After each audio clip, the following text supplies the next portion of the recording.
नमस्कार प्यारे साथियों। आज इससे पहले हम रीवा पन्ना का पठार हमने पढ़ा था। मध्य प्रदेश का भौतिक विभाजन पढ़ रहे हैं, जिसके अंदर आज हम पढ़ेंगे नर्मदा घाटी। क्या पढ़ेंगे आज? नर्मदा घाटी। तो चलिए यहां डाल लेते हैं एक बार। क्या हम नर्मदा घाटी आज हम पढ़ने वाले हैं मध्य प्रदेश के भौतिक विभाजन के अंतर्गत क्या नर्मदा घाटी। भाई आज हम पढ़ेंगे नर्मदा घाटी। पहले तो हम मध्य प्रदेश का एक मानचित्र बनाएंगे हल्का सा, उससे मैप के थ्रू पढ़ेंगे। भाई मैप के से पढ़ना क्यों जरूरी है? क्योंकि मैप का याद किया हुआ लंबे समय तक रहता है। तो ये बन रहा है हमारा क्या मध्य प्रदेश, कुछ ऐसा।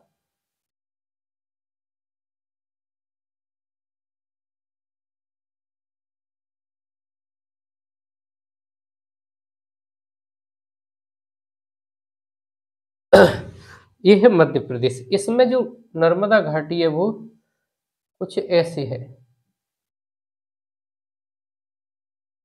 ये क्या है? नर्मदा घाटी। भाई ये नर्मदा घाटी है। आज हम नर्मदा घाटी का ही अध्ययन करेंगे। इससे पहले हमने रीवा पन्ना के पठार का अध्ययन किया। यहाँ पर रीवा पन्ना के पठार का अध्ययन किया। आज हम करेंगे इसका अध्ययन नर्मदा घाटी का। नर्मदा घाटी का। चलिए, यदि कोई भी हमारी ऐसे कोई फैक्ट होता है उसमें कोई गलती हो तो उसे हमें कमेंट जरूर कर दें, ताकि हम उसमें सुधार कर सकें। कुछ गलतियां हो जाती हैं। चलिए हम देख लेंगे पहले नर्मदा घाटी की स्थिति के बारे में। भाई नर्मदा घाटी की क्या देखेंगे हम? स्थिति। स्थिति का मतलब ये मध्य प्रदेश में कहाँ पर है। तो हमने यहाँ पर पढ़ा था कि ये मालवा का पठार था, और इधर रीवा पन्ना का हमने पठार पढ़ा था। तो यहाँ पर हम क्या कहेंगे कि मालवा के मालवा के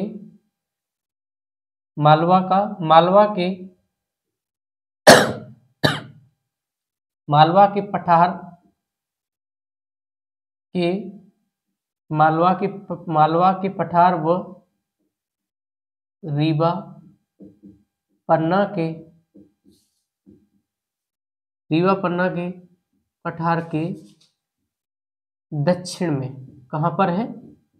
दक्षिण में स्थित है। भाई कहां पर है? रीवा पन्ना के पठार के दक्षिण में, यानी कि मालवा के दक्षिण में हो गया और रीवा पन्ना के भी पठार के भी दक्षिण में हो गया। तथा यहाँ पर सतपुड़ा पर्वत श्रेणी है। कहां पर? यहाँ पर। तो क्या कहेंगे? और सतपुड़ा पर्वत श्रेणी के उत्तर में, कहां पर? उत्तर में स्थित है। स्थित यहां से हटा दो, दक्षिण में, और सतपुड़ा पर्वत श्रेणी के उत्तर में स्थित है।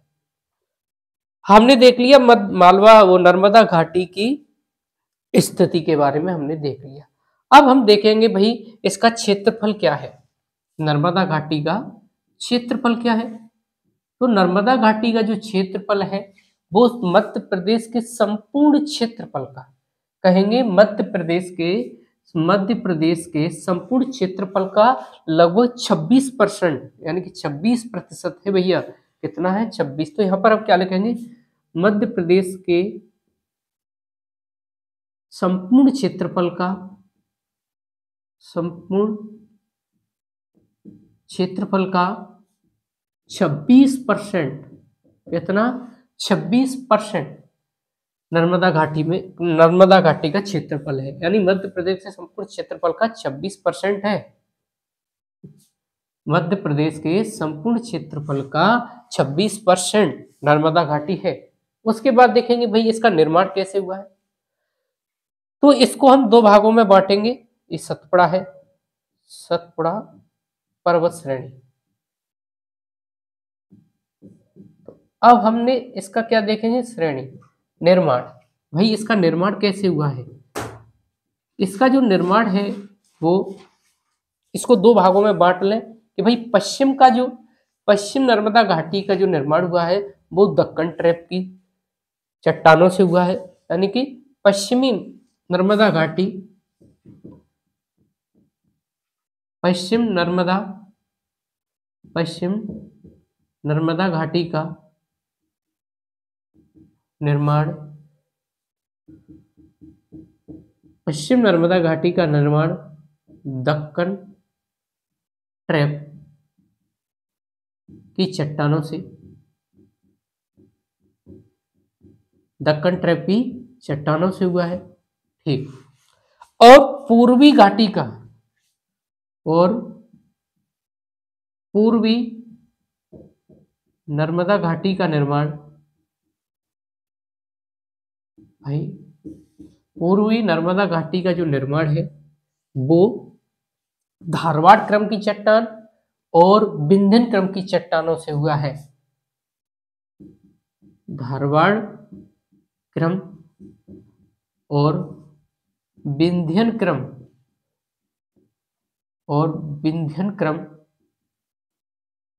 की चट्टानों से हुआ है,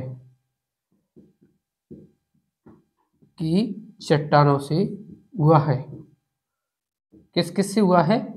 पूर्वी नर्मदा घाटी का जो निर्माण हुआ है वो दक्कन ट्रैप की चट्टानों से हुआ है, और जो पूर्वी नर्मदा घाटी का जो निर्माण हुआ है वो धारवाड़ क्रम और विंध्यन क्रम की चट्टानों से इसका निर्माण हुआ है। इसके बाद हम क्या पढ़ेंगे भाई, इससे संबंधित प्रमुख जिले कौन कौन से हैं, यानी कि जिले हम इसमें पढ़ेंगे जिले। भाई इसके अंदर नर्मदा घाटी में कौन कौन से जिले आते हैं? तो जबलपुर, कौन से आते हैं? जबलपुर आता है। अगला नरसिंहपुर आता है, नरसिंहपुर। उसके साथ नर्मदापुरम, हरदा, सीहोर और रायसेन, ये जिले किसके अंदर आते हैं? नर्मदा घाटी के अंतर्गत आते हैं, नर्मदा घाटी के अंतर्गत आते हैं। अब देखेंगे हम क्या यहाँ की जलवायु। भाई नर्मदा घाटी की जो जलवायु है वो कैसी है? नर्मदा घाटी की जो जलवायु है वो है गर्मियों के समय में अधिक गर्मी पड़ती है और सर्दियों के समय में यानी कि शीत ऋतु में साधारण ठंड पड़ती है। तो ग्रीष्म ऋतु में क्या लिखेंगे? ग्रीष्म ऋतु में अधिक ठंड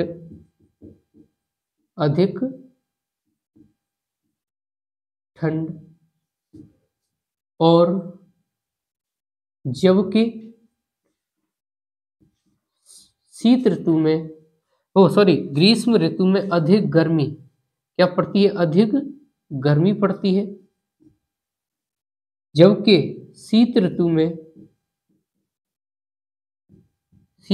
में साधारण ठंड पड़ती है। क्या पड़ती है?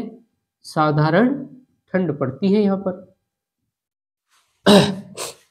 क्या हो गया? स्थिति हमने देख ली, क्षेत्रफल हमने देख लिया, निर्माण हमने देख लिया, जिले हमने देख लिए, जलवायु भी हमने देख ली। अब देखेंगे हम यहाँ पर वर्षा।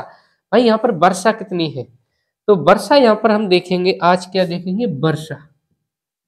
तो नर्मदा घाटी के अंदर जो वर्षा होती है वो 75 से लेकर के 125 सेंटीमीटर होती है। कितनी होती है वर्षा? 75 से लेकर के 125 सेंटीमीटर के बीच में वर्षा होती है। अब देखो वर्षा का क्रम। वर्षा पश्चिम से पूर्व की ओर, जैसे ही नर्मदा घाटी में हम पश्चिम से पूर्व की ओर बढ़ेंगे तो वर्षा की मात्रा में वृद्धि होती जाएगी। क्या होती जाएगी? वृद्धि हो जाएगी। तो पश्चिम से पूर्व की ओर बढ़ने पर, पश्चिम से पूर्व की ओर बढ़ने पर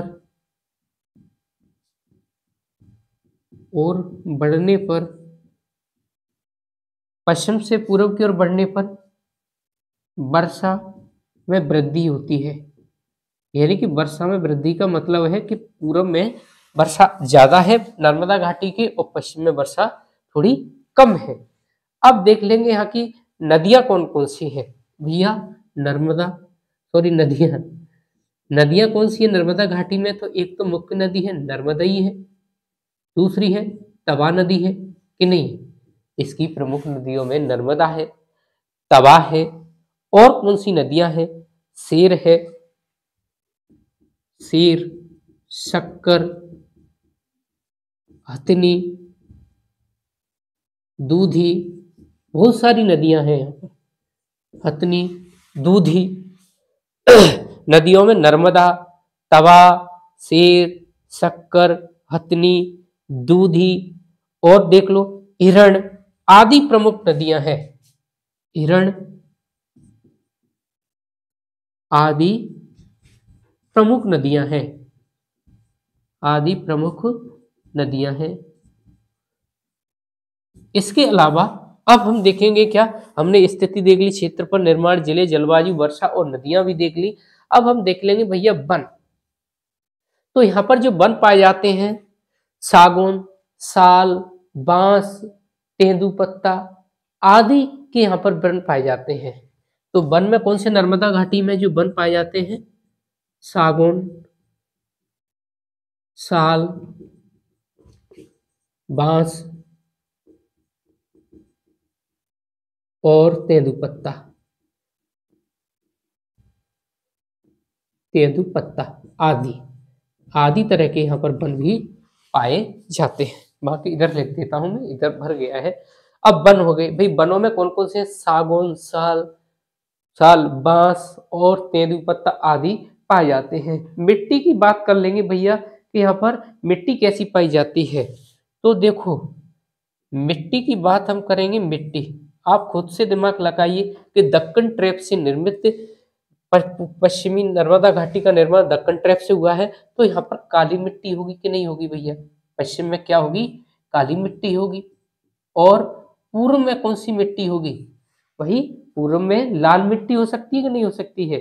तो मिट्टी की बात करेंगे तो काली मिट्टी और पूर्व में लाल मिट्टी, यानी कि पश्चिम में, यहाँ लिख दूं पश्चिम घाटी में कैसी मिट्टी, पश्चिम घाटी में काली मिट्टी और पूर्वी नर्मदा घाटी में लाल मिट्टी पाई जाती है। कैसी मिट्टी, लाल मिट्टी पाई जाती है, लाल मिट्टी पाई जाती है।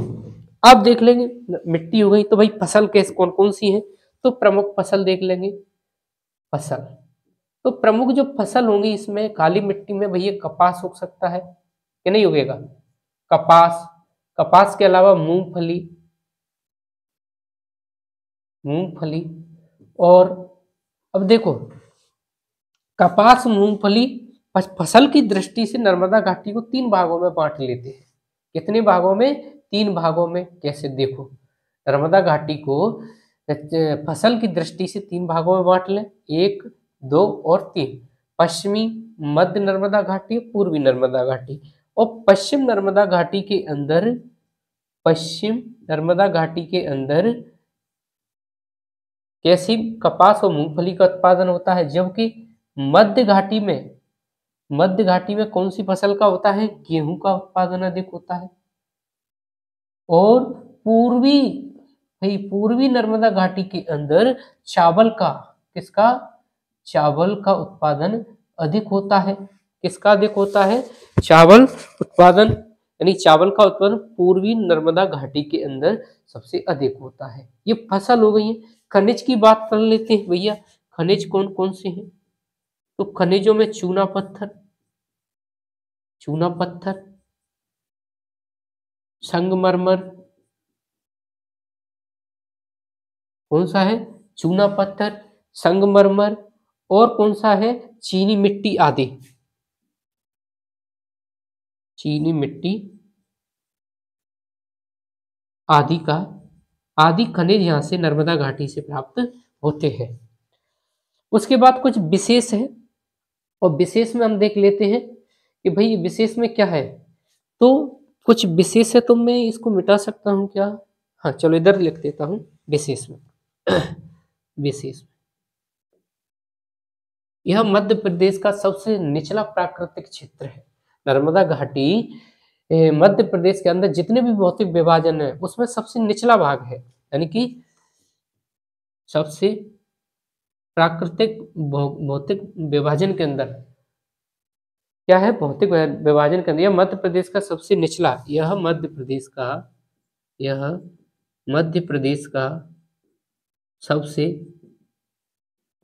सबसे निचला प्राकृतिक क्षेत्र है। कैसा है? प्राकृतिक क्षेत्र है, सबसे निचला प्राकृतिक क्षेत्र है।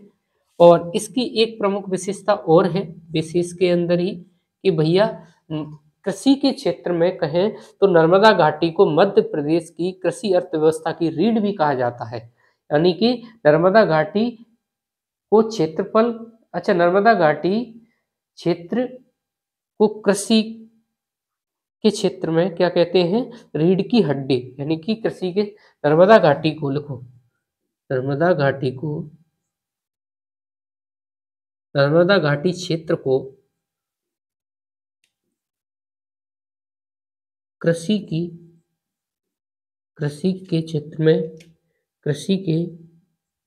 क्षेत्र में रीढ़ की हड्डी, कृषि के क्षेत्र में रीढ़ की हड्डी कहा जाता है। कृषि के क्षेत्र में क्या कहा जाता है? रीढ़ की हड्डी। थोड़ा मेरे साथ लिखना है तो सही रहेगा, क्योंकि थोड़ा समझ में कम आएगा आपकी में। तो नर्मदा घाटी क्षेत्र को कृषि के क्षेत्र में रीढ़ की हड्डी भी कहा जाता है। ये नर्मदा घाटी आज समाप्त हुई। तो एक बार स्थिति देख लेंगे तो मालवा के पठार एवं रीवा पन्ना के पठार के दक्षिण में है और सतपुड़ा पर्वत श्रेणी के उत्तर में स्थित है। क्षेत्रफल की बात करें तो मध्य प्रदेश के संपूर्ण क्षेत्रफल का 26% नर्मदा घाटी लिए हुए हैं। निर्माण की बात करें तो पश्चिमी नर्मदा घाटी का निर्माण दक्कन ट्रैप की चट्टानों से, जबकि पूर्वी नर्मदा घाटी का निर्माण धारवाड़ और विंध्यक्रम की चट्टानों से हुआ है। ठीक है भाई। आगे जिले की बात करें तो जबलपुर, नरसिंहपुर, नर्मदापुरम, हरदा और सीहोर और रायसेन जिले आते हैं। लगभग जलवायु की बात करें तो भाई जलवायु ग्रीष्म ऋतु में अधिक गर्मी रहती है तथा शीत ऋतु के अंदर साधारण ठंड होती है। वर्षा की बात करें तो 75 से लेकर के 125 सेंटीमीटर वर्षा होती है। वर्षा की बात है। नदियों में कौन कौन सी? नर्मदा, तवा, शेर, शक्कर और हथिनी, दूधी आदि प्रमुख नदियां इसके अंदर आती हैं। वनों की बात करते हैं तो सागौन, साल, बांस और तेंदुआ पत्ता आदि तरह के वने पाए जाते हैं। मिट्टी की बात करें तो काली मिट्टी, यानी कि पश्चिमी क्षेत्र और पूर्वी क्षेत्र में लाल मिट्टी पाई जाती है। फसल की बात करें तो फसल में कपास, मूंगफली कौन से पश्चिमी मिट्टी में आएंगे, और मध्य में गेहूं सबसे अधिक होता है, और पूर्वी नर्मदा घाटी के अंदर चावल का उत्पादन होता है। खनिजों की बात करें तो चूना पत्थर, संगमरमर और चीनी मिट्टी आदि खनिज यहाँ से प्राप्त होते हैं। विशेष में बात करें तो यह मध्य प्रदेश का सबसे निचला प्राकृतिक क्षेत्र है, यानी कि पूरे मध्य प्रदेश का सबसे निचला क्षेत्र यही है। साथ ही साथ नर्मदा घाटी को कृषि के क्षेत्र में रीढ़ की हड्डी भी कहा जाता है। थैंक यू दोस्तों, आज इतना ही है। उसके बाद हमारा जो अगला है वो सतपुड़ा मैकल श्रेणी है, वो अगले चैप्टर के अंदर आएगा। और मैं आपको बता दूं, यदि आपने हमारे चैनल को सब्सक्राइब नहीं किया है तो कृपया सब्सक्राइब करें और शेयर करें दोस्तों को जिन्हें ज़रूरत है, और लाइक शेयर कमेंट सभी करें, और हमारी जहां भी गलती हो उस गलती को जरूर भी बताएं। Thank you.